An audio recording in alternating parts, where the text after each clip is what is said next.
नमस्कार. सतत बदलणाऱ्या घडामोडींच्या या प्रवाहात तुम्ही पाहत आहात महा लाईव्ह न्यूज. वळूयात बातमीकडे.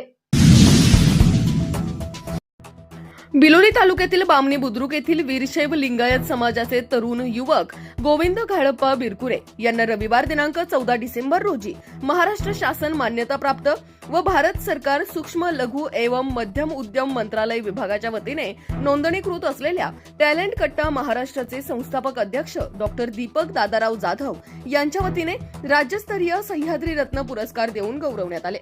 विशेष म्हणजे गोविंदराव बिरकुरे यांना समाजकार्याची मोठी आवड आहे, त्यामुळे ते अनेक कार्यक्रमात हिरिरीने सहभागी होत असतात. त्यांच्या कार्याची दखल घेऊन टॅलेंट कट्टा यांच्या वतीने प्रसिद्ध अभिनेते भरत उर्फ बाळासाहेब शिंदे, प्रसिद्ध शास्त्रज्ञ डॉक्टर नीता जोशी, प्राध्यापक डॉक्टर संदीप सांगळे, डॉक्टर नितीन ढवणे पाटील, आर्या घारे यांच्या उपस्थितीत पत्रकार भवन पुणे येथे सह्याद्री रत्न हा पुरस्कार देऊन सन्मानित करण्यात आले.